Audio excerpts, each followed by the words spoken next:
Donc, puisque la réunion est enregistrée, vous allez pouvoir suivre le replay de toute façon qui vous sera mis à disposition.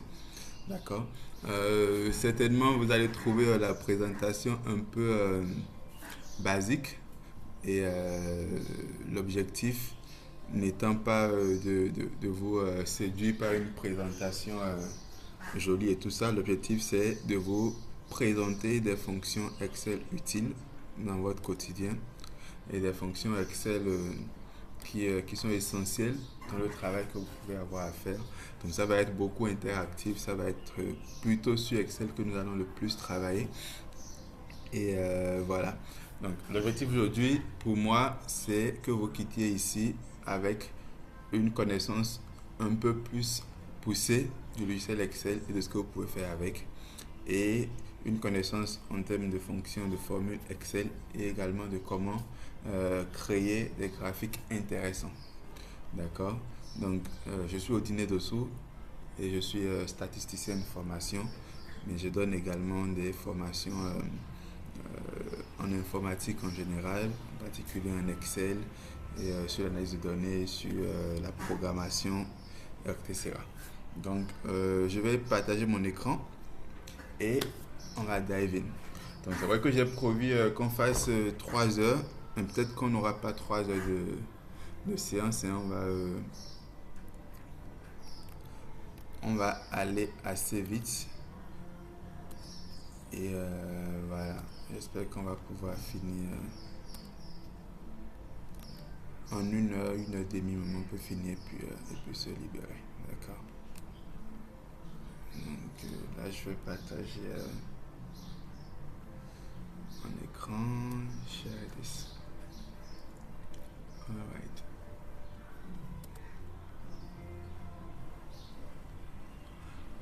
Donc,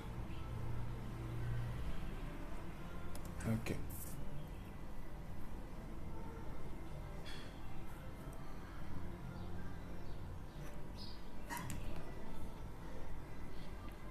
Est-ce que vous voyez mon écran actuellement? Il faut que je vérifie.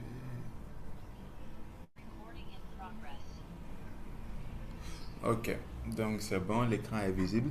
Donc ça c'est le fichier Excel avec lequel nous allons travailler aujourd'hui. Et je vous explique rapidement le fichier, sa nature, le type de données que nous avons à l'intérieur. Donc c'est un fichier qui recense les performances des commerciaux d'une entreprise. Donc c'est des données de vente de produits par différents commerciaux. Donc ça peut être une boutique ou bien un centre commercial ou bien une entreprise de vente de produits divers. Donc dans notre cas, nous avons pour chaque ligne, nous avons quoi? Nous avons la date, nous avons le mois, nous avons le nom du vendeur, nous avons la région où la vente a été effectuée, nous avons le nom du produit qui a été vendu, nous avons le nombre d'unités qui a été vendu et le nom de famille du vendeur. Donc après, nous allons utiliser ces données pour pouvoir, premièrement, donc l'objectif de ce webinaire, c'est de premièrement déjà apprendre à faire un peu le pre-processing, ce qu'on appelle le traitement de données. Donc comment, à partir de données de base, est-ce qu'on peut déjà uniformiser nos données ou bien faire un traitement de données niveau 1. D'accord. Qu'est-ce qui va entrer dans le traitement de données niveau 1? Ça va être la correction des erreurs, l'uniformisation des données, la création peut-être de données, je dirais, tierces à partir des données de base que nous avons. Je m'explique. Par exemple, ici, nous avons le prénom du vendeur. Ici, bon, je corrige un prénom du vendeur pour qu'on soit sur la même longueur d'onde. Donc, nous avons le prénom dans la colonne C, par exemple, et nous avons le nom dans la colonne G. Ça peut être intéressant d'un point de vue présentation et peut-être d'un point de vue identification rapide des commerciaux, de combiner le nom et le prénom pour avoir le nom complet de chaque vendeur. Au cas où, par exemple, nous avons des vendeurs qui ont le même prénom ou bien des vendeurs qui portent le même nom de famille, en combinant les deux, on pourrait donc pouvoir identifier rapidement tel vendeur avec son nom et son prénom ensemble. D'accord. Donc, je vais aller directement dans l'essentiel. Je ne vais pas faire toute la présentation de Excel, les onglets, le ruban, les différentes fonctionnalités. Mais je suppose que quand même, tout le monde a une petite connaissance du logiciel Excel et a déjà touché au moins quelques fois ce logiciel-là. Donc, pour éventuellement revenir un peu sur ces bases, ça pourrait nous faire ralentir un tout petit peu. Nous allons directement partir à l'essentiel, quitte après à ce que on revienne sur les bases de Excel. Il n'y aura pas beaucoup de soucis pour cela. D'accord. Donc, ce que nous allons faire aujourd'hui, c'est de partir de ce fichier assez limité et déjà de faire un peu le pre-processing, comme j'ai dit. Donc, essayer de rendre le fichier plus exploitable en termes d'analyse. Donc, c'est ça ce qu'on appelle le pre-processing, le traitement de données, c'est de rendre notre fichier de base plus exploitable en termes d'analyse de données. D'accord. Et donc, moi, j'ai prévu quelques manipulations dans ce sens-là pour partir de ce fichier allez, 1, 2, 3, 4, 5, 6, de 7 colonnes. On a 7 données actuellement dans la date, le mois, le prénom, la région, le produit, le nombre d'unités vendues, le nom de famille du vendeur. D'accord. Donc, à partir de cela, peut-être pour avoir 10, 12, 15 colonnes, mais qui seront plus intéressantes pour notre analyse. D'accord. Donc, la première chose que nous allons faire, et ça va être de créer de nouvelles variables. D'accord. Et cette nouvelle variable, la première va être une variable qui va permettre de pouvoir uniformiser, donc nettoyer un peu nos données. Donc, pour pouvoir atteindre cet objectif, moi j'ai de façon intentionnelle inséré quelques erreurs dans le fichier qu'on va essayer de corriger avec des formules basiques, d'accord, de Excel. Je vais zoomer un tout petit peu pour que, voilà, pour que la lecture soit un peu plus facile. Okay, je vais masquer également le ruban. Voilà, pour que ce soit un peu plus pratique. Très bien. Donc, si vous regardez bien la colonne B par exemple, la colonne B où nous avons le mois, ici. Donc, je vais élargir un peu toutes les colonnes pour qu'on soit à une taille un peu raisonnable. Ok. Dans la colonne B ici, nous avons le mois, d'accord.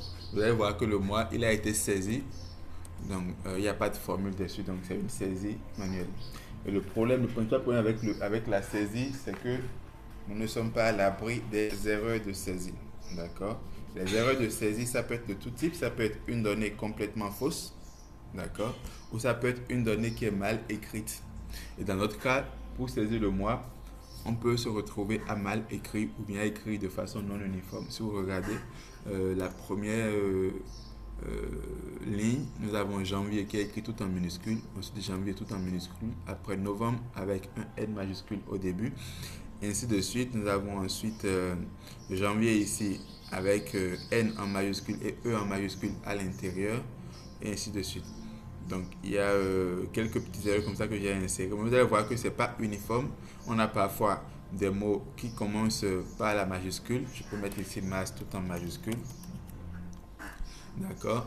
Et ainsi de suite. Nous avons janvier qui est en minuscule parfois, janvier qui est mal écrit parfois, ainsi de suite. Donc la première chose peut être d'uniformiser cette donnée-là et d'avoir une colonne mois qui est uniforme, qui est peut-être tout en minuscule, par exemple, pour avoir une donnée complètement uniforme. Donc comment faire cela? On a une petite formule qui permet de le faire. Donc moi je vais insérer une colonne juste à côté de C ici, pour qu'on soit à côté. Donc je vais mettre ici mois uniforme, d'accord. Donc supposons qu'on veut mettre tout en minuscule. Donc je pourrais si on veut mettre tout en minuscule, ça c'est la première manip. Donc nous avons une formule pour le faire, c'est la formule minuscule, comme ça s'entend, d'accord. Donc on va juste faire égal. Donc pour écrire une formule, pour appliquer une formule dans Excel, il faut se pointer dans la cellule où nous voulons mettre la formule et commencer par égal, d'accord. Ça passe aussi avec plus, d'accord. Mais si j'écris directement ma formule, ça ne va pas passer. Par exemple, si j'écris minuscule, allez, minuscule, parenthèse. D'ailleurs, vous voyez, là, je suis obligé d'écrire minuscule avec toutes les lettres moi-même. Alors que ça va mis égal et que ça va me suggérer l'écriture de minuscule et me suggérer même de choisir cette fonction la plus rapidement. Donc, si j'ai saisi minuscule, puis je dis de cette cellule-là, vous voyez, ça ne vient pas. D'accord. Même si je veux inciter que je dis bon, minuscule de B2, ça va rien donner, d'accord? Ça va prendre ça comme un texte qui est écrit à l'intérieur. Donc Excel comprend des formules à partir du moment où nous avons égal avant notre formule. Donc je zappe ceci. Il faut qu'on ait égal pour mettre la formule, soit plus, d'accord? Soit plus pour mettre la formule. D'accord, donc je vais essayer avec plus, donc plus minuscule. Vous allez voir maintenant que quoi, le B2, il se met en couleur et la cellule qui est concernée se met également en couleur pour nous dire que Excel a bien compris que nous appliquons une formule sur cette référence de données là. Donc je sors un terme technique là, référence de données. Normalement, c'est des bases que nous aurions pu aborder d'abord avant d'aller un peu dans le fond. Donc une référence de données, je fais une parenthèse dessus, c'est quoi? C'est une combinaison d'une lettre de colonne, d'accord, et d'un numéro de ligne. C'est ça qui sera une référence. Je fais échappe pour zapper tout ça. Je vous explique rapidement en 2 secondes la notion de référence parce que c'est très important et c'est très clé dans le fonctionnement des formules, d'accord. Les formules Excel fonctionnent sur base de références de cellules. Donc il faut qu'on puisse savoir quelle référence de cellule mettre à l'intérieur pour que notre formule fonctionne très bien. Et donc, comme je le disais, la référence de cellule, c'est quoi? C'est une combinaison entre la lettre de la colonne et le numéro de la ligne. D'accord. Comme vous pouvez voir ici, les colonnes, c'est tout ce qui est vertical. Là, nous avons A, B, C, D, etc. Quand je pars vers la droite, nous avons jusqu'à G, G, G, H, etc. Ça part jusqu'à A, B, C, A, Z ou bien même plus. Donc, nous avons plusieurs colonnes comme cela. Et ils sont identifiés par des lettres A, B, C, D, etc. D'accord? La deuxième dimension, c'est que nous avons des lignes qui sont maintenant des lignes horizontales et qui sont identifiées par un chiffre. Donc 1, 2, 3, 4, 5, nous avons plusieurs lignes. Nous avons au moins, voilà, 1 million de lignes. Allez, ouais, 1 million 48 000. Ça, c'est parce que j'ai lu Excel, je pense, 2021. Donc sur Excel 2013, vous pouvez avoir moins de lignes. Sur Excel 2007, vous pouvez avoir moins de lignes. Sur Excel 2024, vous pouvez avoir plus de lignes également. Donc, mais, quel que soit le fichier Excel, vous avez toujours une colonne et une ligne pour identifier une cellule. Donc, une cellule, ça va être maintenant tous ces petits carreaux que vous voyez dans notre fichier Excel, où nous avons écrit des textes, ou ici, par exemple, où nous n'avons encore rien écrit. Donc, c'est ce qu'on appelle des cellules dans Excel. Donc, chaque cellule peut être identifiée par une référence donnée. OK? Et la référence, comme je l'ai dit, je vais l'écrire ici, référence cellule égale quoi? Lettre de la colonne concaténée avec, je vais mettre point juste pour qu'on comprenne que c'est collé avec numéro de la ligne. D'accord? C'est ça qui sera notre référence de cellule. Par exemple, du coup, si je me mets dans cette cellule-là où j'ai sélectionné actuellement, pour connaître sa référence, il faut regarder c'est sur quelle colonne. C'est la colonne Y. D'accord? Et c'est sur quelle ligne? C'est la ligne 4. Donc, cette cellule va être appelée la cellule Y4. OK? Après, on n'est pas obligé de mémoriser ça par tête parce que de toute façon, Excel, il nous identifie la référence. Et donc, quand nous faisons pointer notre sélectionneur dans une cellule, il nous identifie sa référence automatiquement.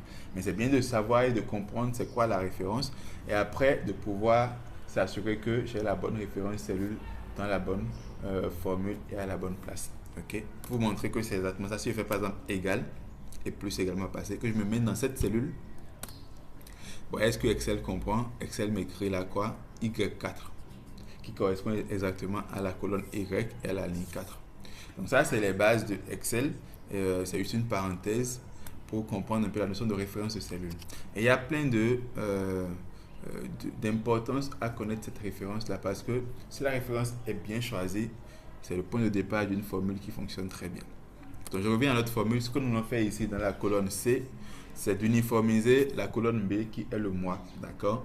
Et nous avons constaté que le mois, nous avons différentes erreurs de saisie. Là, nous sommes en minuscule, nous sommes en majuscule au début, nous sommes en majuscule à l'intérieur, etc. D'accord? Donc, j'avais dit que nous avons utilisé la formule minuscule pour pouvoir uniformiser le mois. Donc, ça va faire quoi? Plus. Vous allez voir maintenant que j'ai mis plus ou égal. D'accord? Parce que quand je commence à écrire minuscule, Excel me propose plein de formules dans lesquelles se trouve la chaîne de caractères min. Donc là, nous en avons encore plusieurs. Je mets U et là, ça réduit maintenant à minute et à minuscule. C'est minuscule qui m'intéresse, je peux cliquer dessus et ça m'écrit minuscule. Et vous allez voir que minuscule s'écrit également en bas quelque part ici. D'accord? Ce qui se passe, c'est que lorsque vous utilisez une formule dans Excel et que vous mettez le nom de la formule, Excel vous donne en dessous un petit rappel de comment cette formule-là fonctionne et de quoi cette formule prend en argument. C'est-à-dire qu'est-ce que la formule consomme pour pouvoir produire un résultat donné. Donc si nous voyons en bas ici, on voit que minuscule, il prend en argument du texte. C'est-à-dire qu'il consomme du texte pour pouvoir créer un autre texte qui sera complètement minuscule. Donc on ne peut pas dire minuscule sur un chiffre minuscule de 120 000, ça n'a pas de sens. D'accord? Ça va juste donner 120 000, je pense. Donc minuscule, c'est une formule qui fonctionne sur du texte, bien une chaîne de caractères contenant du texte. Notre colonne B répond bien à ce critère-là. C'est du texte qui a été saisi à la main et qui comporte des erreurs. Donc je vais pointer dessus. B2. Je ferme la parenthèse, je fais égal. Petite surprise, la formule n'est pas, comment on appelle, interprétée comme une formule. Là, vous voyez que ça reste figé dans ma cellule. Donc, il faut que je puisse changer le format de cette cellule, je pense. Ça, c'est commune, allez, formule.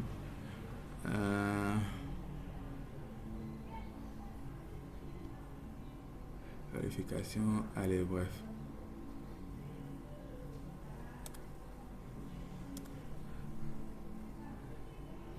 Affichage peut-être.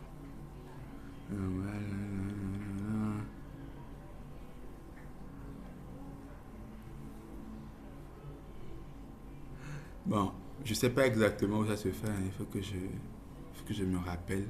Il faut que je me rappelle vite fait.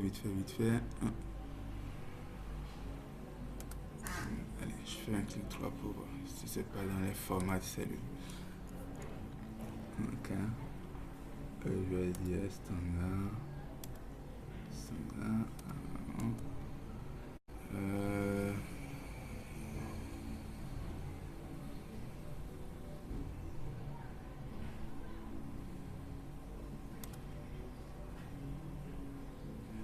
Détail, protection, police, minuscule.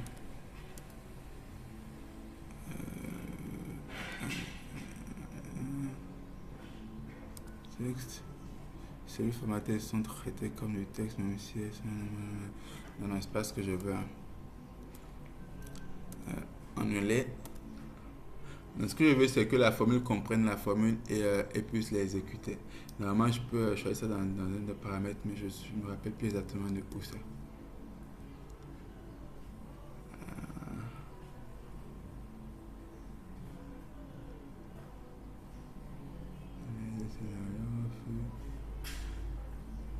Elle n'est pas dans l'affichage. Elle n'est pas ici, c'est pas ici, c'est pas ici, c'est pas ici, non, c'est pas là.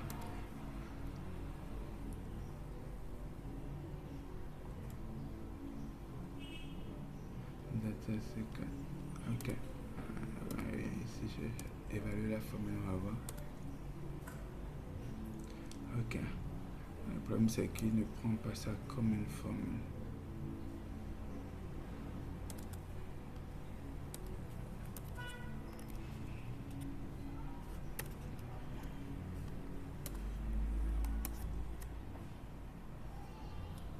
Ok. Bon. Là j'ai fait une manipulation au clavier pour que ça passe. Je vous explique ce que j'ai fait. Donc je fais les contrôles, vous avez vu, ça revient. Moi là c'est revenu. Donc ce que j'ai fait, c'est que j'ai fait Shift Entrée hein, pour le forcer à comprendre la formule. Bon là comme ça a compris une fois, ça ne revient plus. Mais voilà, au début on avait ce problème là, voilà, où la formule restait figée dedans. D'accord. Donc là ce que j'ai fait tout à l'heure, c'est que j'ai fait Shift Entrée pour l'obliger à comprendre la formule. Donc je mets égal. Et je fais Shift, donc Shift sur le clavier et puis Entrée. Oups.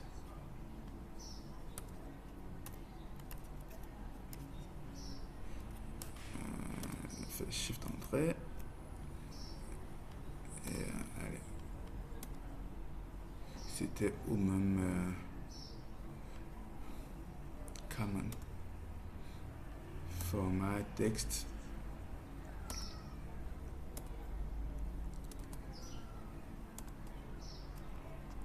Let me try again and see what happens. Bon, le problème est revenu. Putain. Désolé. Hein. Bon, ok.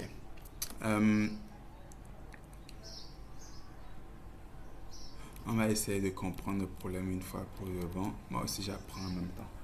D'accord. Donc,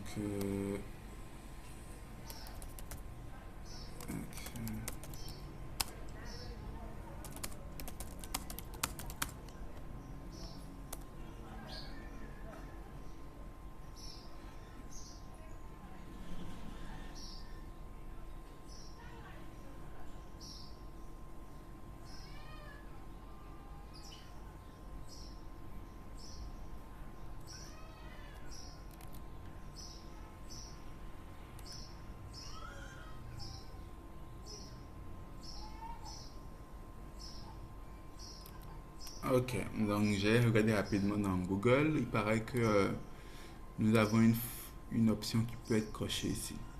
On a en formule, on a affichage des formules quelque part là. Voilà, c'est ici. Donc c'est un problème auquel je ne suis pas très confronté, mais je pense que l'occasion a voulu que je sois confronté à ça. Donc on va apprendre en même temps à régler ça de façon effective. Donc je me mets sur la cellule et je viens dans onglet formule et nous avons affiché les formules ici. Donc il faut qu'on décoche ça apparemment. Donc je viens dessus. Bon, ça ne règle pas mon problème.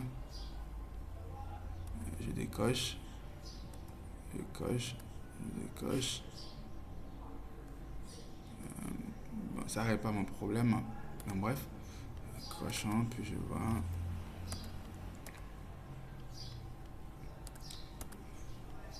Décocher. Et il comprend toujours pas. Ok. Allez, bref, ok, allez. Accueil, format, standard, go, minuscule, entrée. Ok. Ah ouais, c'est pas le format alors de la cellule qui faisait ça. Nous avons le format standard et nous avons ici le format texte. D'accord. Le format, vous voyez ça ici, hein, dans l'onglet accueil en haut ici. D'abord, la cellule, là, je viens de le mettre en format standard. Et celle-ci était en format texte.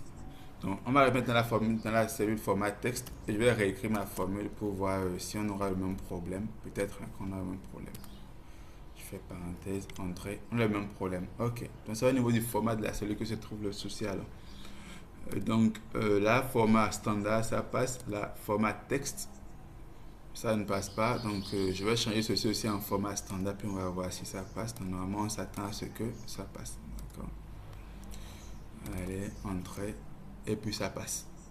Ok, donc le souci, c'est au niveau du format de la cellule.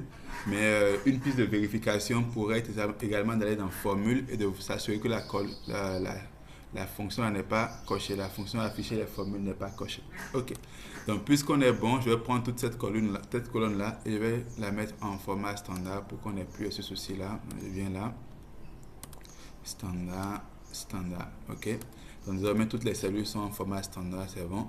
Maintenant, la formule Excel, si je vais l'écrire une par une, ça ne va pas du tout être pratique, hein, parce que nous avons à peu près 2000 lignes dans notre feuille. Si je vais écrire formule une par une ligne à chaque fois, on ne va pas s'en sortir. C'est pour ça qu'il y a ce qu'on appelle l'incrémentation, qui permet de pouvoir écrire une fois la formule, d'accord, et puis l'appliquer après à un ensemble de cellules. Ouais, ça s'applique directement et ça l'applique à tout le monde. Donc là, je l'ai fait en me mettant dans le coin à droite ici, en bas, et puis je clique enfoncé et puis je défile vers le bas. D'accord. Nous avons une manière plus rapide de le faire. On se met dessus et on a le plus en noir qui apparaît. Puis on fait double-clic. Bon, allez, comme je l'ai déjà fait jusqu'à ce niveau, je vais revenir. Je zappe tout ça. Je viens ici, donc j'ai écrit une seule fois la formule, je viens en bas ici, clique 2 fois, vous allez voir que ça l'applique à toutes mes 2000 lignes, jusqu'en bas, d'accord, jusqu'à la dernière ligne, la 2102e ligne, elle s'applique. Vous allez voir que la formule fonctionne plutôt très bien. Désormais, nous avons une donnée uniforme qui affiche le mois en minuscule, tout en minuscule, d'accord. Donc là où nous avons janvier en minuscule, rien n'est fait. Novembre avec N majuscule est corrigé avec novembre en minuscule, tout en minuscule. Janvier avec N majuscule, E majuscule est corrigé en janvier, tout en minuscule. Donc là, nous avons maintenant quoi? Une donnée uniforme qu'on peut utiliser dans nos tableaux, dans nos graphiques, etc. Donc voilà un exemple de comment utiliser la formule minuscule pour faire du pre-processing, pour uniformiser ou traiter de l'information qui est mal saisie ou qui est mal renseignée. On va faire pareil pour le nom du vendeur. Donc, on sait que le nom de famille, généralement, on l'écrit tout en majuscule. D'accord. Et dans notre cas, vous allez voir que nous avons ce petit problème aussi. Nous avons ici Nian qui a écrit tout en majuscule, qui est correct. Nous avons ici Ngom qui a écrit avec seulement N majuscule et GOM en minuscule. Et nous avons Nian qui est bien respecté. Nous avons Dia, D majuscule, I, A minuscule. Donc, nous voyons que ce n'est pas très uniforme également le nom de famille. On aimerait bien avoir tout en majuscule, comme Fofana tout en majuscule. D'accord. Donc nous avons une formule qui permet de le faire également. C'est la formule inverse de minuscule. C'est la formule majuscule. Donc, je vais insérer juste ici à côté. Insérer. Je vais mettre ici non. Vendeur, si on veut aller. Non vendeur. D'accord. Donc ici, ce qu'on va faire, c'est de prendre la valeur existante de nom, d'accord, et de lui appliquer une formule majuscule pour que ça nous donne le majuscule du nom, d'accord. Et ça va faire quoi? Je vous ai déjà expliqué que pour mettre une formule, il faut commencer par égal ou plus. Donc égal, donc majuscule cette fois. Si je commence avec majuscule, Excel me propose majuscule, je peux cliquer dessus, ça peut continuer à saisir moi-même. Majuscule, voilà. Vous allez comprendre que la formule soit écrite en minuscule ou en majuscule, ça ne pose pas de problème. Excel va comprendre ça, d'accord? Donc, je mets majuscule, comme je vous ai expliqué. En dessous ici, Excel dit ce que la formule prend en argument. Donc, comment cette formule-là fonctionne? La formule majuscule fonctionne avec une chaîne de caractères qui contient du texte, d'accord? Ce qui correspond bien à ce que nous avons dans la colonne H, qui est la colonne de saisie du vendeur. Donc, je vais sélectionner mon H2. Vous allez voir quoi? Donc, je fais une petite parenthèse pour vous expliquer quelque chose. Je veux une colonne en I, d'accord, qui me produit une valeur uniformisée du nom du vendeur. Donc, il va mettre tous les noms des vendeurs en majuscule, tout en majuscule, d'accord. Mais, regardez là où je commence à écrire ma formule, c'est sur la ligne 2. Sur la ligne 2, on n'a pas de problème, en effet. Le Nian que je suis en train de prendre là, il est déjà tout en majuscule, il est correct. D'accord. Donc quelqu'un pourrait dire non, c'est sur Ngom qui est là ou sur Dia, etc. que je veux changer en majuscule. Donc peut-être il faut que j'aille choisir ce Ngom là qui est erroné. Non, pas nécessairement. Donc le principe dans Excel, c'est qu'il faut que votre formule soit cohérente, quelle que soit la ligne sur laquelle on se trouve. D'accord. Si je disais que je veux mettre en majuscule et que c'est celui-ci que je veux mettre en majuscule, qu'est-ce qui va se passer quand je fais entrer? Il va m'afficher le nom de Ngom à la place de Nian. Cette formule n'est pas cohérente. C'est qu'on veut mettre en majuscule le nom de quelqu'un d'autre. H3, c'est le nom de ce vendeur-là.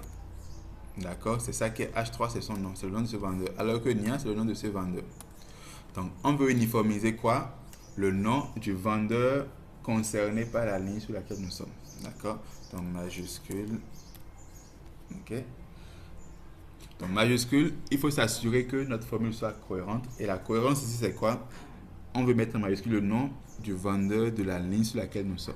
D'accord? Donc, nous sommes sur la ligne 2. Ça va être ce nom de vendeur-là que nous allons mettre en majuscule. Je fais un plus, je fais entrer. Il n'y a pas de changement. Mais comme je veux incrémenter, donc quand on sera à la place de Ngom, ça va changer.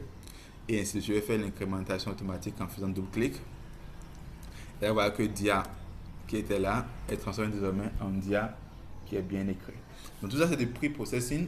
Avoir une donnée plutôt uniforme, une donnée plutôt exploitable en termes d'analyse.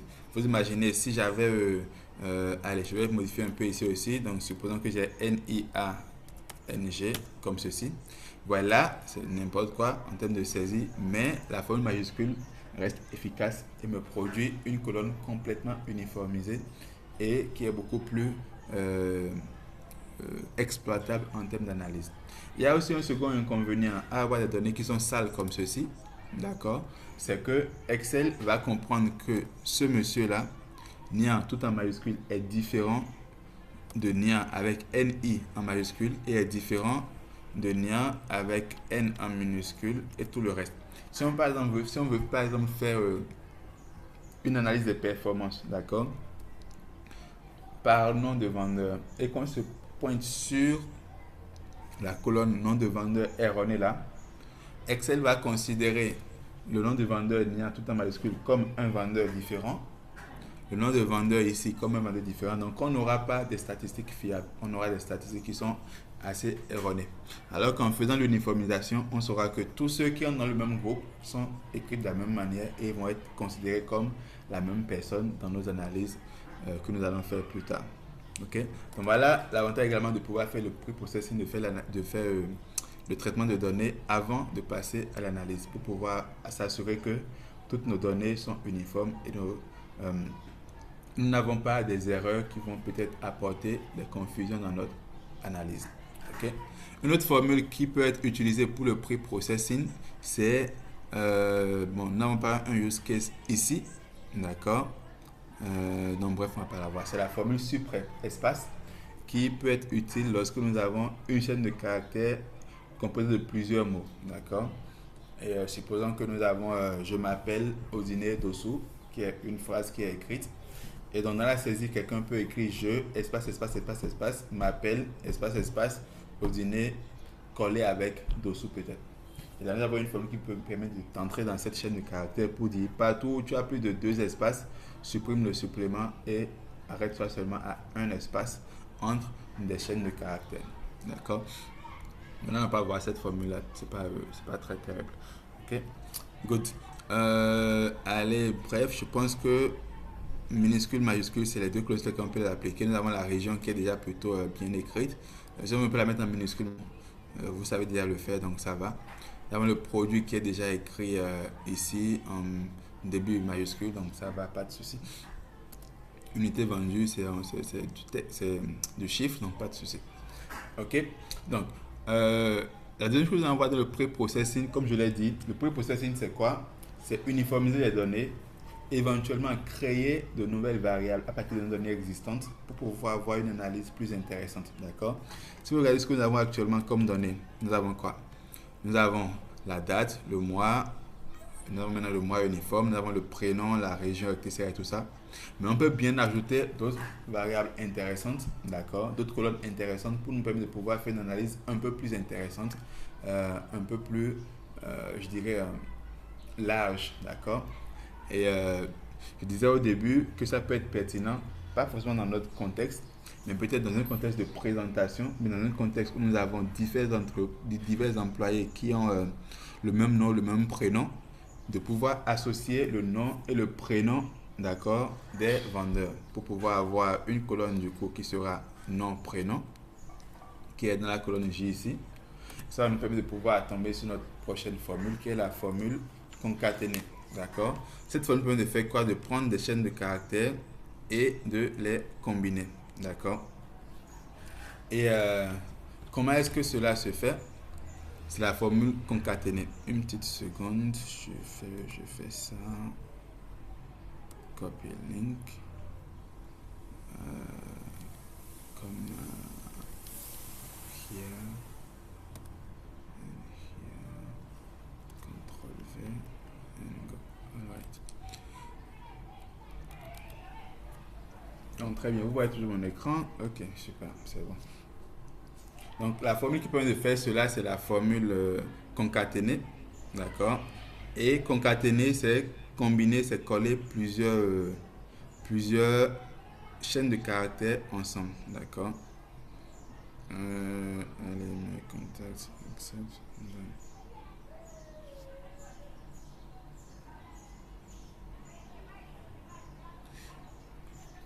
Ok, j'essaie de partager le lien dans le groupe, dans un groupe où j'avais oublié de partager là. Peut-être les gens vont nous rejoindre aussi dans le temps. Voilà. Ok, good. Donc, concaténer permet de combiner plusieurs tests, d'accord, plusieurs chaînes de caractères ou bien des chiffres, etc. Par exemple, quand je viens là, je fais égal, donc ça c'est concaténer comme on l'attend. Concaténer est en bas là, d'accord. Je pense que concat aussi fait la même chose, sauf si je me trompe, voilà, c'est la même chose. Comme je vous ai expliqué, Excel nous met toujours en bas ici une description pour nous montrer qu'est-ce que la formule prend en argument. Donc concaténer, qu'est-ce que j'ai dit? Il prend plusieurs chaînes de caractères, plusieurs textes et il les combine et il en fait un seul mot. D'accord? Donc quand on écrit concat, vous voyez que concat, on a texte 1, point, point, point, donc c'est texte 1, virgule, texte, etc. Et donc c'est bien la formule que je cherchais. Donc je vais dire, allez, texte 1, prends le nom du vendeur. Vous allez voir là, il y a ce qu'on appelle le séparateur. Donc, tout à l'heure, nous avons vu des formules qui sont à single argument, donc mono-argument, d'accord, qui prennent en argument un seul paramètre. Par exemple, majuscule. Et voilà, nous avons un seul paramètre qu'il prend en argument. Ce n'est pas 1, 2, 3, 4, 5. Ce n'est pas plusieurs paramètres qu'il prend pour pouvoir produire ça. C'est un seul paramètre.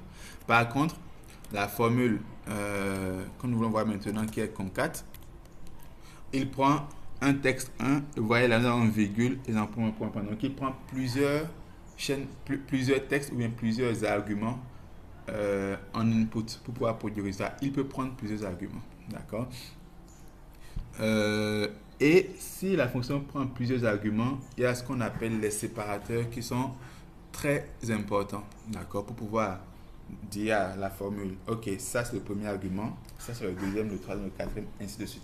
Et les séparateurs, il faut que vous puissiez y faire attention, ça change d'une version de Excel à une autre, d'accord. Donc dans ma version Excel 2021, le séparateur c'est simplement la virgule, d'accord. Dans votre version de Excel, peut-être le séparateur peut être un point virgule au lieu d'une virgule. Donc faites attention à cela. Moi, quand je vais écrire ici, combine-moi le I2 et que je vais mettre point virgule. Vous voyez là, j'ai mis point virgule hein, après le I2. Je vais combiner le I2 avec le nombre d'unités vendues. Qu'est-ce qu'il dit? Nous avons des erreurs. D'accord? Parce que le point virgule là, il ne comprend pas. Ce n'est pas un séparateur.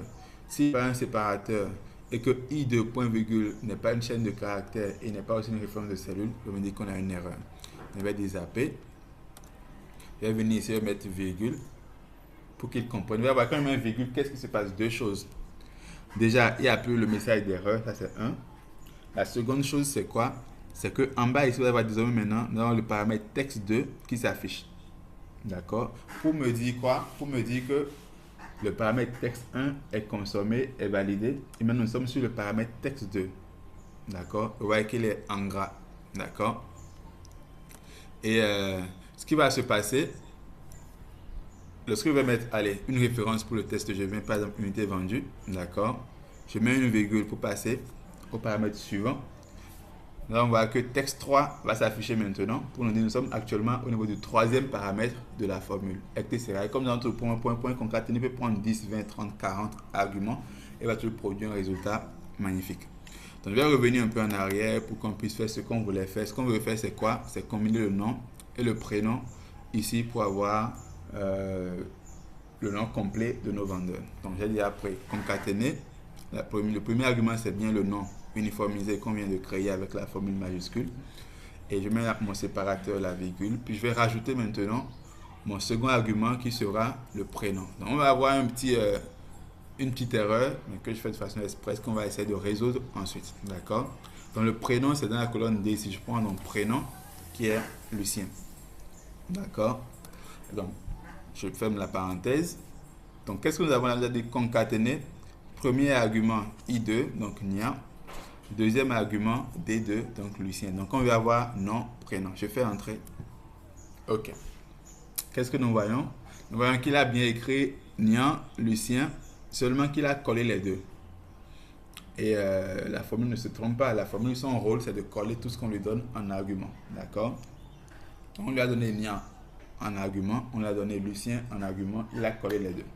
Donc comment faire maintenant pour que cela soit plus lisible et plus pratique? Il faut qu'on lui dise mets un espace entre les deux là pour qu'on ait Nian espace Lucien pour que ce soit plus lisible et plus propre, en quelque sorte.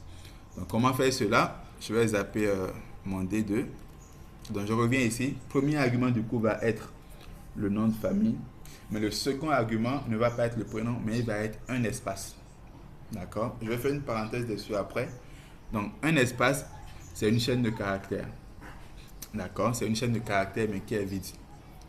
Et dans Excel, dans les formules Excel en particulier, pour insérer une chaîne de caractères dans une formule, il faut l'insérer dans des côtes. Okay? Dans des côtes, dans les côtes comme ceci. Donc, les deux apostrophes avant la chaîne de caractères ici. Chaîne de caractères ici. Et on met les deux apostrophes après.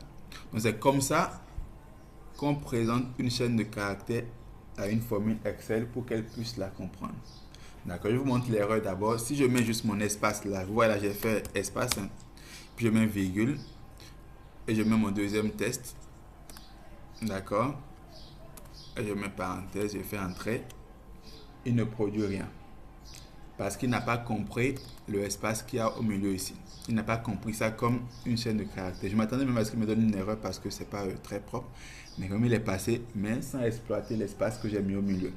Maintenant, pour qu'il comprenne l'espace, il faut qu'il lui dise que c'est une chaîne de caractères, mais qui est vide. Donc, je fais côte, espace, côte pour lui dire. Donc, prends le nom qui est en I2, d'accord? Combine-le avec un premier espace, puis après, combine-le avec le prénom. Je fais entrer. Là, maintenant, quoi? Nian, espace, Lucien, qui est très bien écrit. OK?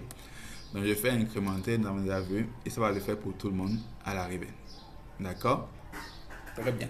Et il y a une manière plus simple lorsqu'on veut concaténer 1, 2, 3. Si ce n'est pas beaucoup de caractères, une manière plus simple de le faire avec le et comme bon, je vais le faire à côté ici.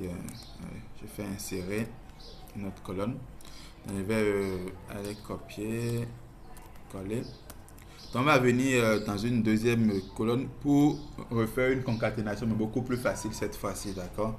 On va faire égal au plus, hein, c'est la même chose. Donc, plus, et ce qu'on fait, c'est qu'on utilise le et comme ça, donc le et, celui-ci, ce caractère-là. Donc, ce caractère, Excel comprend ça comme combiné avec, d'accord? Donc, quand je fais, donc, je ne vais pas commencer avec parce qu'il n'y a encore rien avant. Je vais dire plus ou bien égal pour que ça ne vous embrouille pas. Donc, égal, nom du vendeur, I2, d'accord? Et commercial pour dire combiner avec espace, pardon, espace. Et commercial pour dire combiner avec, on va aller chercher notre prénom, prénom qui est en colonne D ici, prénom, d'accord? Et vous voyez là, je ne vois plus ma colonne où j'ai écrit la formule, donc puisque la feuille est très large, mais je peux toujours voir ma formule où, en haut ici, au niveau de ce qu'on appelle la barre des formules, d'accord? Et je peux bien éditer la formule ici également, je viens dedans et je peux éditer ici, donc égal I de espace, je peux mettre ici espace, ok, juste pour blaguer, hein. On va enlever ça après. Donc I2 et commercial, espace entre côtes, d'accord? Si vous oubliez les côtes, il y aura toujours une erreur. Donc chaîne de caractères toujours entre côtes dans une formule Excel. Et commercial D2, je fais entrer, il nous ramène ici. Nous avons bien notre test qui est là. Nian, espace, Lucien, moi je zappe tout ce qui est espace là, on n'en a pas besoin. Et vous voyez le résultat, il est identique, mais avec deux manières de faire différentes. D'accord? Parfois, on peut avoir la flemme d'écrire concat, machin, et de choisir. On peut juste faire, bon, tel et commercial, espace et commercial tel. C'est plus facile, c'est plus simple. Ça fonctionne également parfaitement. D'accord? Donc, I3 et commercial D3, même résultat que concaténer I3 espace D3. Ok? La chose la plus importante à retenir, c'est quoi? Les chaînes de caractères, il faut les mettre toujours en côte dans les formules Excel. Ok? Good. Donc ça, c'est toujours un autre moyen, ou bien une autre forme de pre-processing, c'est-à-dire de préparation de données, de nettoyage de données avant de faire l'analyse. D'accord? Un troisième use case que nous allons voir de préparation de données, ça va être sur l'extraction de données, par exemple. D'accord? Comment extraire des données à partir d'une chaîne de caractères donnés ou bien d'un ensemble de textes donnés. D'accord? Donc, nous allons faire l'extraction sur un exemple concret. Supposons que nous avons la date ici. Déjà, la date, là, je vais la modifier pour qu'on soit dans un contexte où on peut exploiter. Une petite seconde.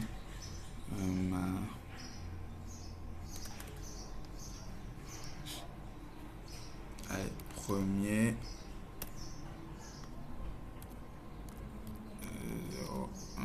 010925.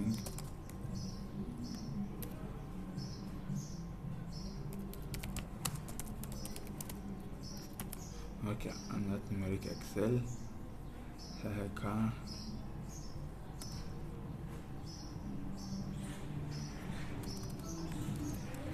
Copier.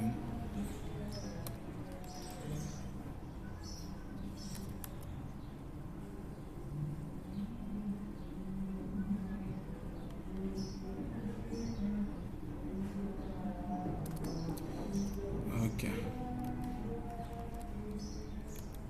Donc ce fichier en fait je l'avais créé je sais pas 4 ans ou 5 ans.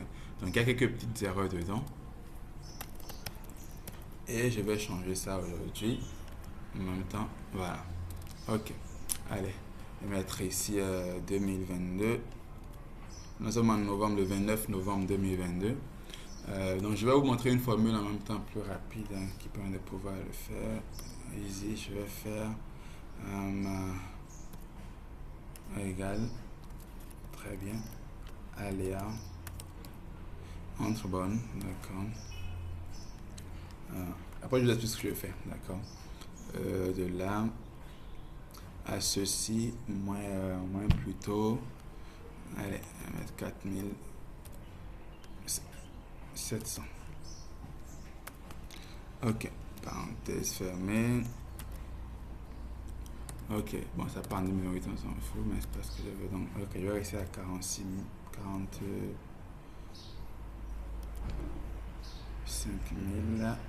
800. Ok, good. Je vous explique après ce que je fais. Et ce que je fais là, c'est quoi? Je suis en train de créer des dates aléatoires, ok? Et pourquoi je fais cela? Pour que la colonne date soit comprise comme une date au format Excel, d'accord? Et nous avons ce qu'on appelle la date numérique, qui est un chiffre, qui est le timestamp. C'est une manière numérique de représenter la date. Je pense chaque c'est un jour supplémentaire. Et donc moi, je demande à Excel de me prendre, de me générer des dates de façon aléatoire, d'accord? Ce qui va être intéressant ici, puisque ça va changer complètement le outcome de notre analyse. De me générer de façon aléatoire des dates entre cette date de départ et cette date d'arrivée. Donc je vais prendre la date de départ au 1er septembre 2022.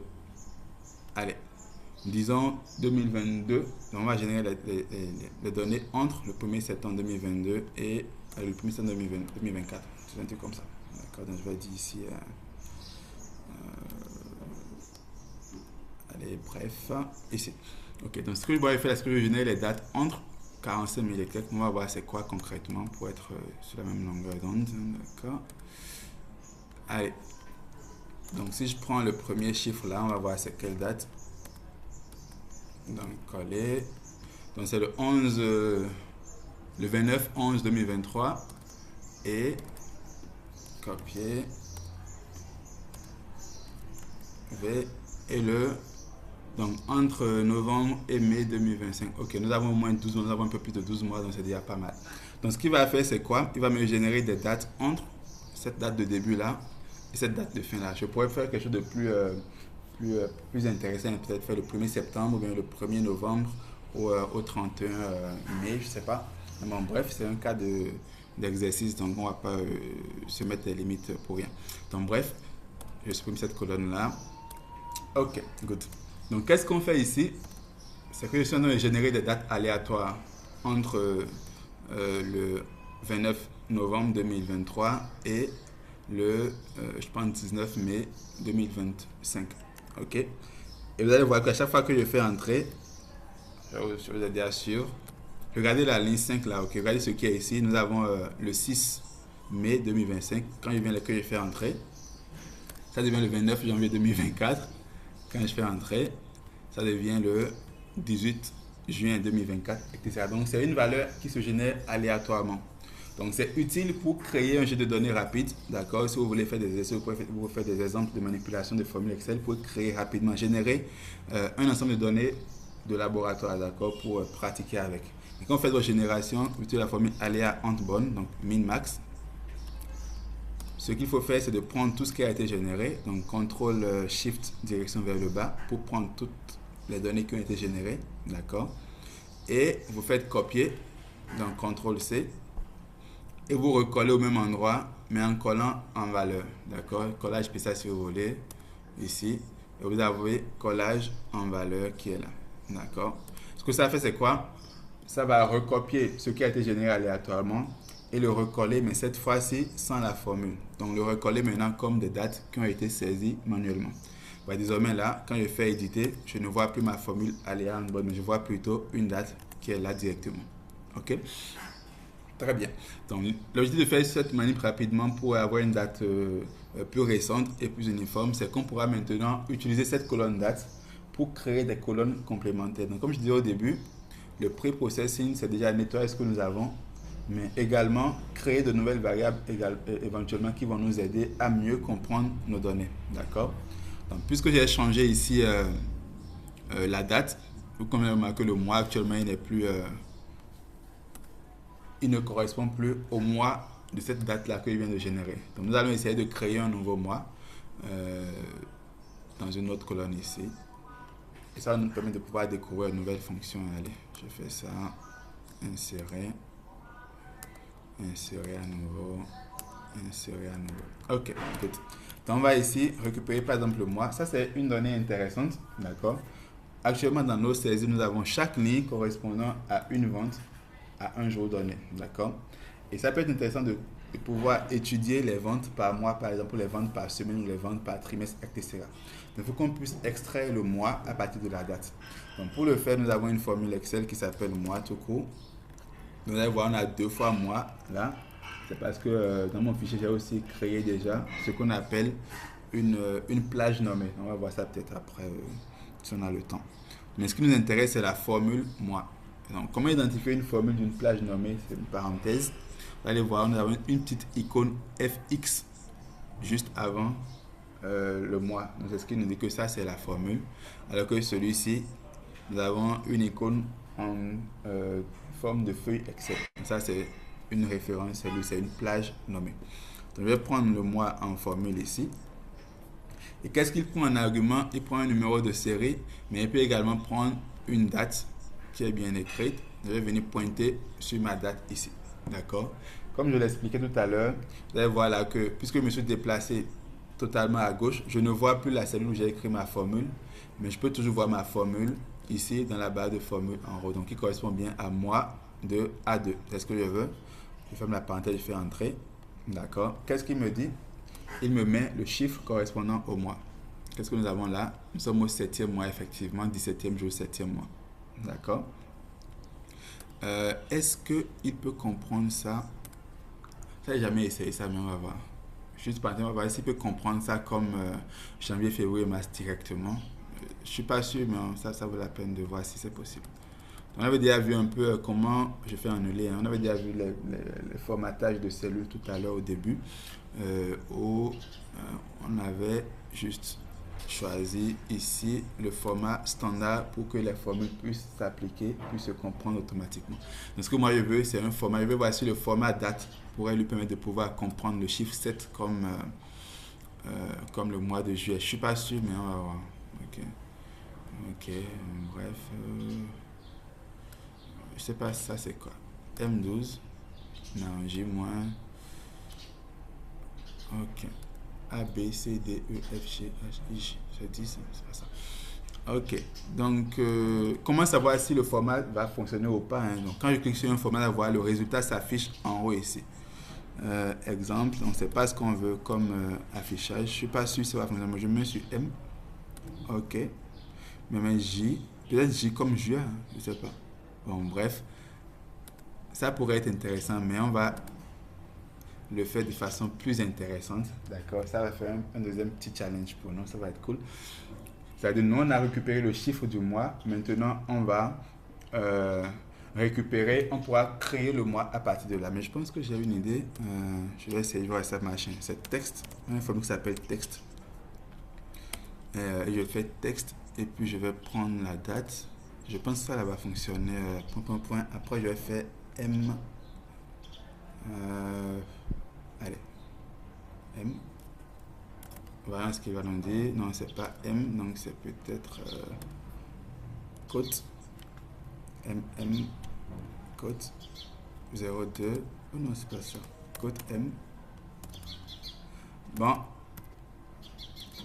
MM alors, non plus. Attends.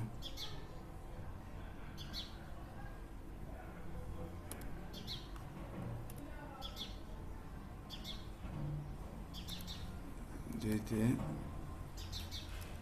D. Non. Ok. Y. Excusez-moi. Normalement, la formule texte va fonctionner. La formule texte permet aussi de récupérer des informations à partir d'une date. Mais j'ai oublié comment ça s'écrit en fait. Je sais pas. A. Peut-être. Va. Nope. Bon, bref, voilà si on peut comprendre rapidement. Hein. J'ai oublié comment ça fonctionne. Donc, parenthèse, si vous oubliez comment une formule fonctionne, vous pouvez cliquer sur le nom de la formule et avoir une petite aide. Donc, en bas, ici, vous avez déjà une description de comment la formule fonctionne, ce qu'il prend en argument, d'accord. Et vous pouvez cliquer sur le nom de la formule pour afficher les aides. Et je pense que, peut-être que je me trompe de format, c'est d'aller rapidement. On va descendre, on va, qu'est-ce qu'il prend en argument, blablabla. Ok, J, H, ok, en majuscule alors. Donc 4 fois J pour avoir le jour d'aujourd'hui. Allez, bref, je descends un peu plus pour voir si j'ai ce que je veux. Bon, bref, hein. Je n'ai pas exactement ce que je veux, mais je pense que j'ai déjà compris un peu comment ça fonctionne.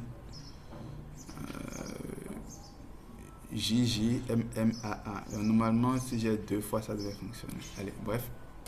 On réessaye une fois pour voir. Donc JJ en majuscule, entrée, non il ne marche pas. Bon bref, je ne vais pas rester dessus indéfiniment. X, texte, pardon. Que je chaque mais sinon ça devait marcher. Bon bref. The meeting is being transcribed. Ok, no problem. Donc ce que je veux c'est venir au début et de prendre ça, pardon pas ça, A2 virgule et le format c'est JJ. Bon, il refuse. Bon bref. On va donc utiliser notre formule qu'on avait déjà, CTRL Z une fois, 2 fois. Ok. Donc on va le faire autrement. Mais je vais chercher après si vous voulez la formule texte. Normalement ça fonctionne très bien. Je ne sais pas pourquoi ça ne fonctionne pas cette fois-ci. Bon bref. Et on va utiliser le chiffre qui est généré pour pouvoir récupérer le mois nous-mêmes après. D'accord. Ça va vous permettre d'apprendre également comment régler des problèmes de façon différente. Il y a toujours 1000 chemins pour arriver à Rome. D'accord. Donc là, quand nous avons la formule mois, il nous récupère le mois de la date. D'accord. Donc, on nous dit que le mois de cette première ligne, c'est le mois 7, ce qui est vrai. Deuxième mois. Donc, on va regarder si c'est bon ici ou pas. Deuxième mois, premier mois, etc. D'accord. Donc, puisqu'on a le mois en chiffres, je peux décider de créer une formule qui va me traduire le mois en chiffres, en mois, en lettres. D'accord. Je vais vous montrer ça de façon un peu plus pro. D'accord. Comment le faire de façon plus propre. Peut-être deux façons de le faire. Ok, pourquoi pas. Je vais mettre ici moi en texte. Ça m'étonne, mais texte devait fonctionner, mais ça ne fonctionne pas, mais c'est pas grave. Peut-être qu'il veut que je vous montre autre chose. Je vais mettre moi texte bis. D'accord. Good. Donc, comment partir du mois en chiffres pour revenir au mois identifié? On sait que le mois 1, ça va être janvier, 2, ça va être février, etc. Donc, on peut dire à Excel, quand tu vois 1, comprends que c'est janvier. Quand tu vois 2, comprends que c'est février, etc. jusqu'à 12. D'accord? Ça, c'est pas très simple, mais c'est possible. On va dire si. Donc, on va utiliser une formule qui s'appelle la formule si. D'accord? Ou bien 6 multiples, c'est plusieurs expressions, plusieurs valeurs d'une liste et renvoie un résultat. Non, ça, c'est pas ce qu'on veut. Donc, on va utiliser la formule si tout court. D'accord? Et le si, comment il fonctionne? Je fais table. Vous voyez là, je vous avais expliqué au début que quoi? Les formules Excel, lorsqu'on sélectionne la formule, qu'est-ce qu'elle fait? Elle nous donne en dessous ici ce que la formule consomme en argument. D'accord? Et la formule ici, c'est une formule relativement complexe, même pas très complexe, c'est juste logique. Et qu'est-ce qu'il faut comprendre? Si je me réveille, je pars à la salle de bain. D'accord? Donc si je me réveille, je pars à la salle de bain. Si je ne me réveille pas, je suis dans le lit. Disons un truc comme ça, un truc aussi banal que ça. Donc c'est un peu ça, c'est juste des logiques qui peuvent s'exprimer comme ça en français courant qu'on va interpréter dans des formules Excel. Donc si une condition, donc si la condition est que je me réveille, alors si je suis réveillé, je pars dans la salle de bain. Si je ne suis pas réveillé, donc c'est la condition n'est pas remplie, je ne suis pas réveillé, alors je reste dans le lit. D'accord? Donc c'est un peu ça qu'on va interpréter dans d'autres contextes. Par exemple, ici ce qu'on veut donc c'est quoi? Si le chiffre du mois c'est 1, alors c'est janvier. Si le chiffre du mois c'est 2, alors c'est février, etc. Dans le test logique, ça va être la condition. La condition, ça va être quoi? Le mois ici. D'accord? La colonne L2 est égale à 1, virgule. Je vais passer au deuxième argument. Pardon, virgule. Virgule. Ok, je vous explique rapidement ce qui s'est passé là. Tout à l'heure, j'avais le shift enfoncé. Donc, ce qui a fait que quand j'ai mis virgule, ça m'a écrit point. Vous voyez là, ça a écrit point ici, là. Juste après le 1. C'est parce que quand j'ai mis point, comme point n'est pas reconnu comme le séparateur officiel dans la formule si pour la version Excel que j'ai, je vous avais expliqué les séparateurs tout à l'heure au début. Les séparateurs, c'est ce petit caractère que vous voyez à côté des arguments en bas là. Donc pour moi, c'est la virgule. Pour vous, ça peut être le point virgule. Donc tant que vous ne mettez pas le séparateur que Excel comprend, il va rester bloqué sur le premier argument. Vous voyez que c'est le premier argument qui est toujours en gras ici. Donc tant que je ne mets pas la virgule, je mets un point d'exclamation, je mets 2 points si je veux, il ne va pas comprendre que je veux passer. Tant que je ne mets pas, donc quand je vais mettre virgule, il passe. Désormais, c'est le deuxième argument qui se met en gras pour nous dire que, ok, nous avons consommé le premier argument, donne-moi le deuxième argument qui doit correspondre à valeur si vraie. Donc, valeur si vraie, c'est quoi? C'est janvier. Je vais faire une erreur de façon consciente. Je pense que vous avez déjà vu l'erreur, mais bon, bref. Si ce n'est pas janvier, donc on va voir s'il faut. Donc, si la condition, test logique, si le L2 n'est pas 1, alors on n'est pas dans le je vais dire pas janvier. Alors, je vais me dire ne mets rien, on s'en fout. D'accord? Je vais dire ne mets rien. Vous allez voir que ça va fonctionner sans rien mettre et en mettant aussi quelque chose. Pourquoi ça fonctionne? Parce que ce sont des arguments facultatifs. D'accord? Je mets parenthèse. Ça ne va pas fonctionner actuellement parce qu'il y a une petite erreur que je pense que vous avez déjà identifiée, j'espère. Bon, ça me met faux parce que je ne sais pas comment on appelle. Ah, pardon. Il faut que je mette ici du coup. Alors, si je ne mets rien, ça me met faux. Moi, je ne veux pas faux. Donc, je vais lui mettre quelque chose ici. Je vais mettre menu. Non, ok. Ok. Ok. Donc voilà l'erreur que je cherchais à avoir. L'erreur c'est quoi? Ce que je demande à la fonction de comprendre, je ne l'ai pas bien formaté. D'accord? Je disais au début que pour insérer des chaînes de caractères dans une formule Excel, il faut toujours mettre cette chaîne de caractères dans des côtes. Et là j'ai écrit janvier sans mettre dans des côtes. J'ai écrit NOK sans mettre dans des côtes. C'est que la formule ne va pas comprendre ce que je veux lui dire. Je vais prendre ça, je dis en côte. CTRL V, en côte. Je mets NOKX en côte. En côte. Donc là maintenant, qu'est-ce que je dis? Je dis si la condition L2 est égale à 1, donc c'est le premier mois de l'année, nous sommes en janvier, ce qui est là. Sinon, on va mettre, allez, pour qu'on soit uniforme, je vais mettre pas janvier, non janvier. Ok. Mais même quoi, là c'est 7, c'est effectivement pas janvier. Je vais venir juste en bas là pour qu'on voit que ça va fonctionner. Quand on est à 1, il me met bien janvier. Et partout où on n'est pas 1, il me met que ce n'est pas janvier. D'accord? Donc, premier niveau de la fonction si. Ok?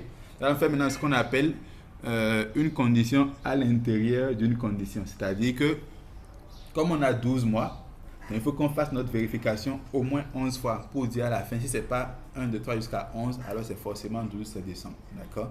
Donc on appelle ça du si imbriqué.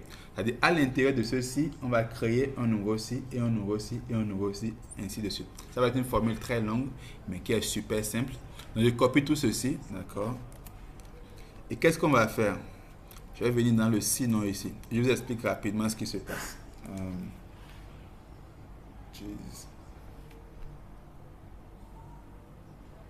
Ok. Là, j'ai une urgence maintenant. Je pense que je vais devoir écouter un peu la séance, mais on va quand même finir un peu une ou deux formules en plus, puis on va prendre congé probablement. Donc, qu'est-ce qu'on veut faire ici? D'accord, c'est qu'on veut insérer toutes nos conditions. D'accord, donc la première condition, c'est si c'est 1, c'est janvier. Si c'est pas 1, on va continuer, on va dire, bon, si c'est pas 1, vérifiez que c'est 2. D'accord, je vais coller ma formule ici. Donc, je vous explique rapidement, ne soyez pas troublé par la longueur de la formule, ça va devenir beaucoup plus long que ça. Donc, nous sommes là dans le premier si, test logique, c'est est-ce que c'est 1? Si c'est 1, c'est janvier. Si non, là, c'est quoi? Valeur s'il faut. Donc, si c'est pas janvier, je lui dis, fais maintenant un deuxième contrôle. D'accord? Maintenant, on va contrôler est-ce que c'est 2. Si c'est 2, alors c'est février. Ici. Février. Si ce n'est pas février, donc on est maintenant ici. Je vais dire c'est pas février. On va faire un troisième contrôle. Je mets dedans. Est-ce que c'est 3? On va pas faire tout ça. Ok, si c'est 3, alors c'est mars. Si ce n'est pas 3, donc je viens ici. Et je vais recoller encore pour faire un quatrième contrôle. Si c'est 4, ainsi de suite. Donc, je vais m'arrêter à 4. Vous avez compris le principe. C'est qu'il faut, à chaque fois qu'on vient dans la condition sinon, on refait un autre si là-bas. D'accord? Donc, on a fait le premier si 1 janvier. Sinon, on fait un deuxième si pour voir est-ce que c'est 2. Si c'est 2, c'est février. Sinon, on a la place de février. Sinon, on fait le 3. Sinon, du 3, on va faire le 4 et ainsi de suite. D'accord? Après, on en a à faire 12. C'est pas pratique. D'accord? Si c'est 4, pardon, ici, avril. Pardon, majuscule, c'est quoi ça?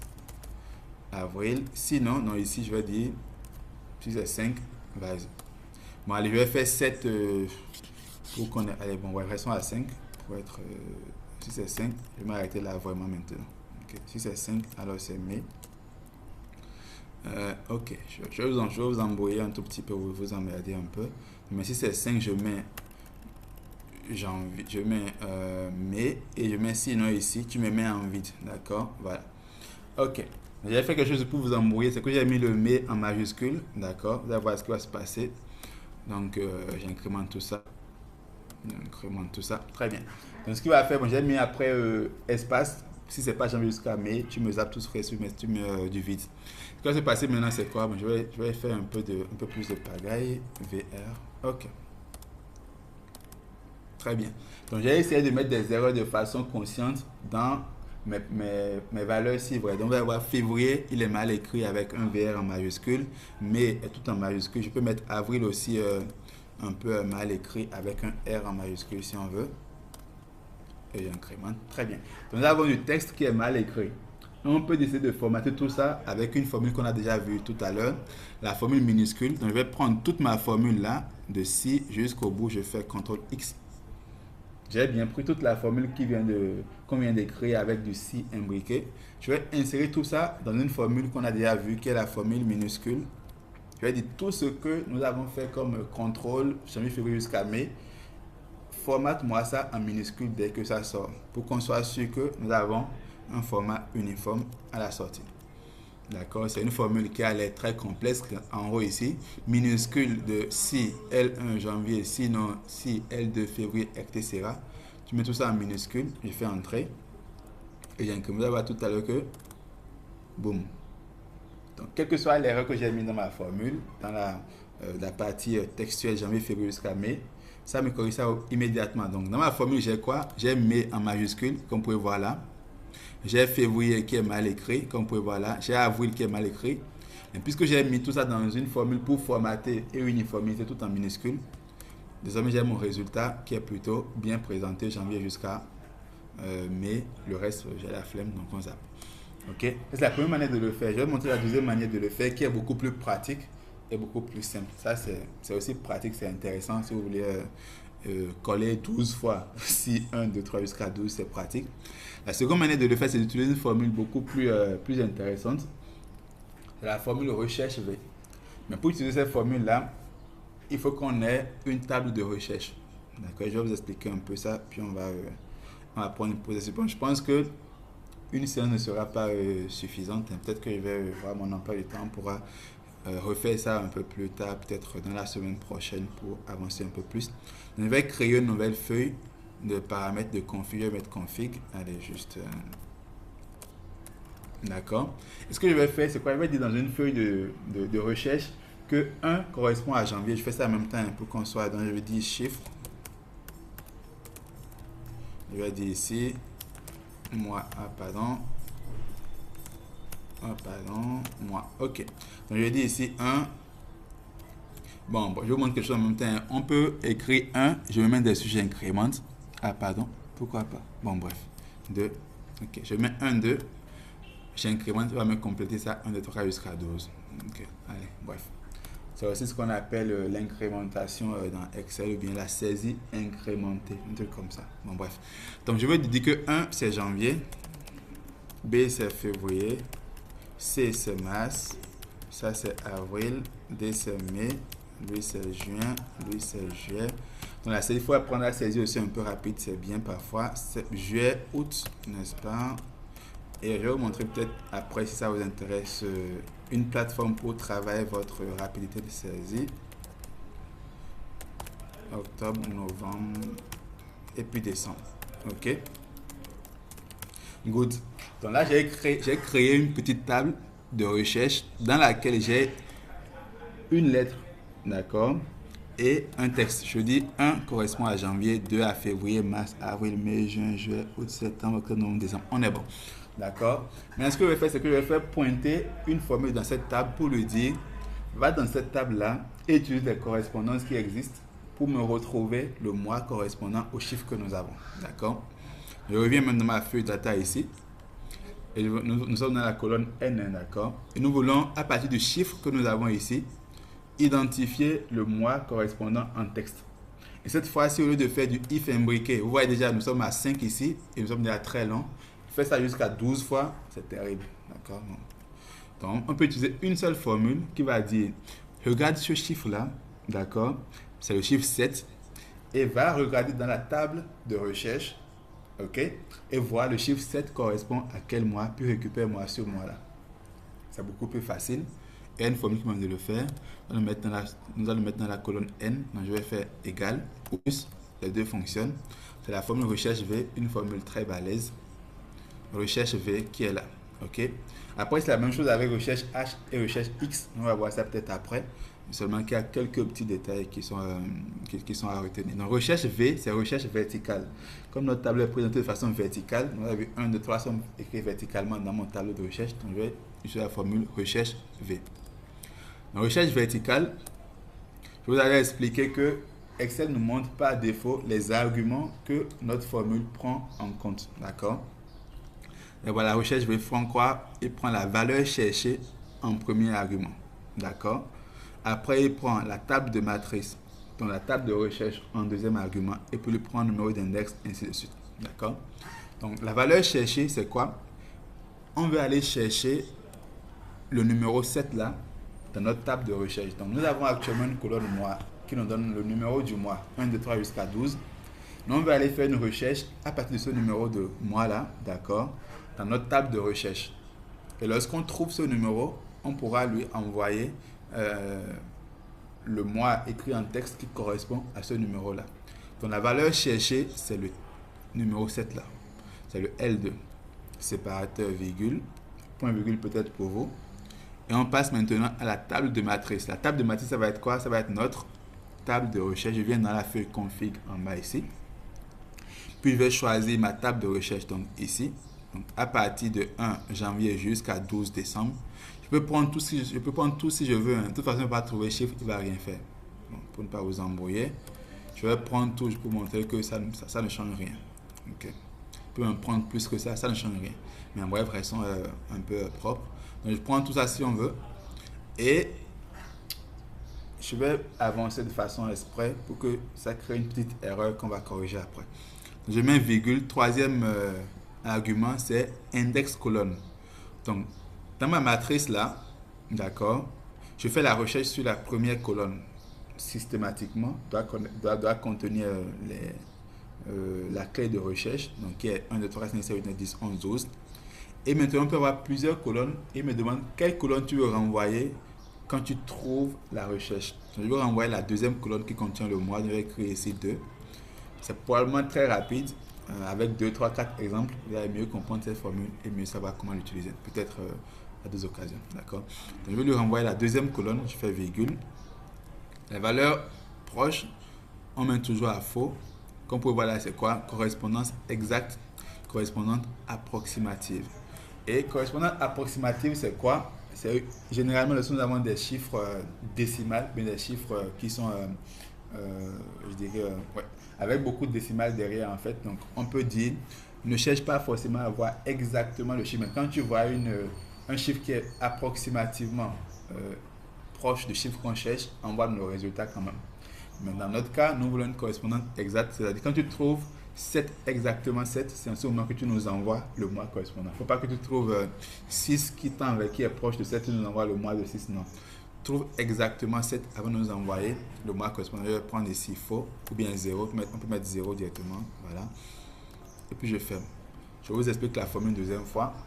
J'ai dit, c'est la formule recherche V, d'accord, qui va permettre de pouvoir prendre notre chiffre ici, d'aller chercher ce chiffre-là dans notre table de recherche et de renvoyer le mois correspondant. C'est ce qu'on a fait. On a pris L2, qu'on est allé chercher dans la table config, d'accord, A1 à B13 qui correspond à là où nous avons écrit notre table, et on renvoie la deuxième colonne qui est la colonne du mois écrit en texte. Et on veut une correspondance exacte à 0. Il nous affiche bien juillet. Là, c'est beaucoup plus pratique. Mais l'erreur qui va se créer, c'est ici. Quand je vais incrémenter jusqu'ici, on aura maintenant des erreurs. Voilà, très bien. On a des erreurs maintenant. Et l'erreur là, je vous explique pourquoi, mais j'aurais... C'est nécessaire. Bon, bref, on y va. L'erreur s'est produite pourquoi? Parce que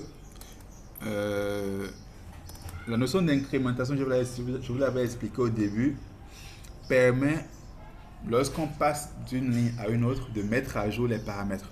Regardez actuellement là, c'est L2, n'est-ce pas, qui correspond au mois de la ligne 2. Quand je viens ici, sur ce septembre, nous avons quoi? L10, qui correspond au mois de la ligne 10. Ok? Donc nous avons cette mise à jour automatique là des paramètres au fur et à mesure qu'on incrémente. Mais qu'est-ce qui va se passer? C'est-à-dire, partout où nous avons des références cellules, nous aurons une mise à jour automatique au fur et à mesure qu'on incrémente. D'accord? Si vous regardez dans ma formule ici, j'avais expliqué la référence de cellules au début, qui est la combinaison entre la colonne et la ligne, simplement. Regardez dans ma formule ici, nous avons plein de références cellules. D'accord? Nous avons la cellule L2, qui est une référence cellule ligne 2 de la colonne L. Nous avons la référence A1 qui est ici, d'accord, qui est une référence cellule. Nous avons la référence B13 qui est là. Toutes ces références vont être comprises comme des références cellules par Excel. Et donc, quand on incrémente, ces références vont évoluer. Vous allez voir, si je reviens dans septembre ici, du coup, pardon. Désormais, nous avons quoi? L10, qui est normal, c'est ce qu'on veut. Mais nous avons ici A9. Ah, mais ce n'est pas A9 qu'on voulait. On voulait A1 ou bien A2 limite. Nous avons ici B21. Parce que ça a continué d'incrémenter ces différentes cellules-là. Alors qu'on ne veut pas que ça incrémente cela. On veut que ça reste sur A1 et sur B13, quelle que soit la ligne où nous sommes. Donc, c'est-à-dire que même si on descend jusqu'à la ligne 2000 complètement en bas, ici, d'accord, ce 4-là, on veut toujours aller le chercher dans une table qui est fixe. C'est-à-dire A1 jusqu'à B13. On ne veut pas que la table varie. Donc, pour faire cela, on a deux manières de le faire. On va voir une manière de le faire rapidement. C'est ce qu'on appelle figer les références. Donc, références figées. Donc, on veut figer ces références pour dire à Excel, ces références, ça ne bouge pas. Quelle que soit l'incrémentation qu'on fait, ces références ne bougent pas. Pour faire ça, il faut venir sur la référence et mettre des dollars avant chaque référence. Donc, je mets un dollar ici. Donc, dollar A, dollar 1, dollar B et puis dollar 13.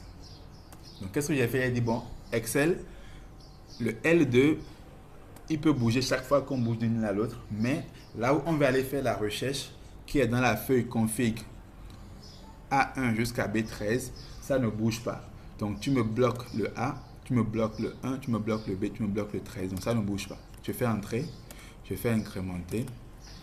Boum, on a le résultat. Ok, ça c'est la première manière de le faire. C'est pas très pratique, mais quand même ça fonctionne.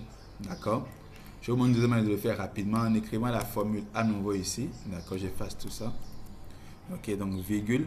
Une deuxième manière de le faire plus simplement, c'est quoi? Donc je viens là, je vais aller dans config et je prends ma table. D'accord.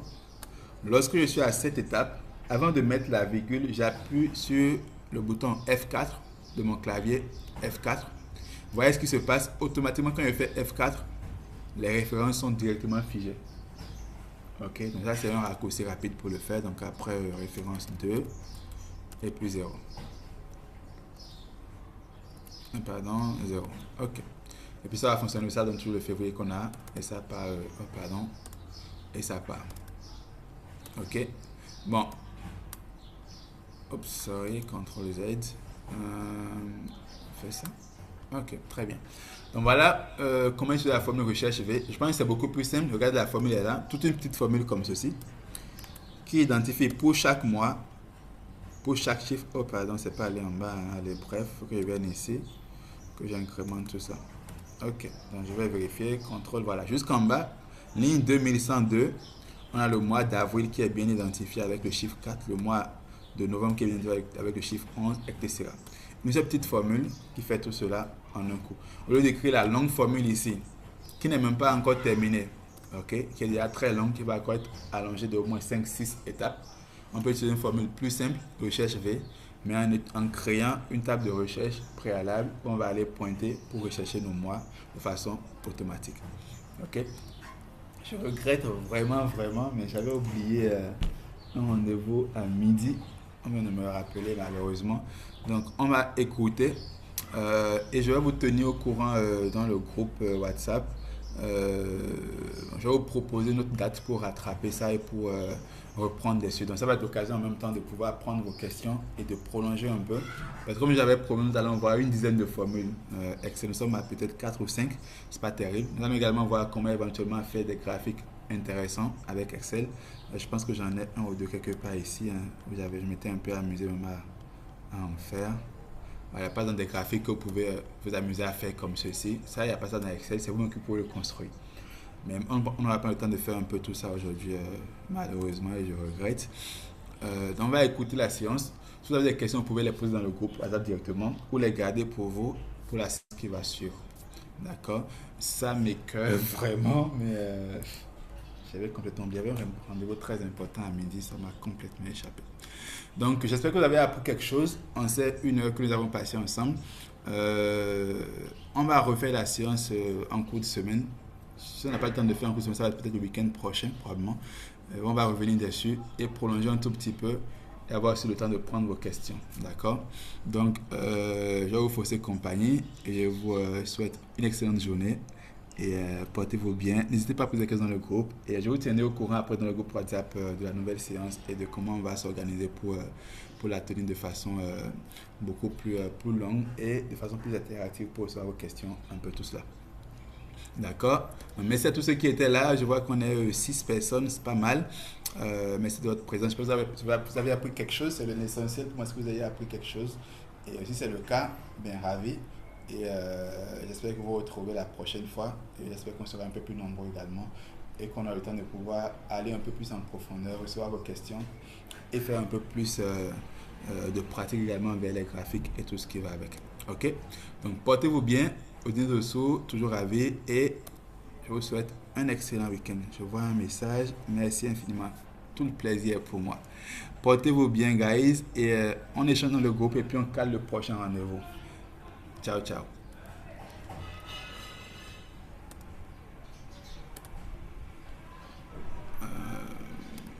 Stop screen share.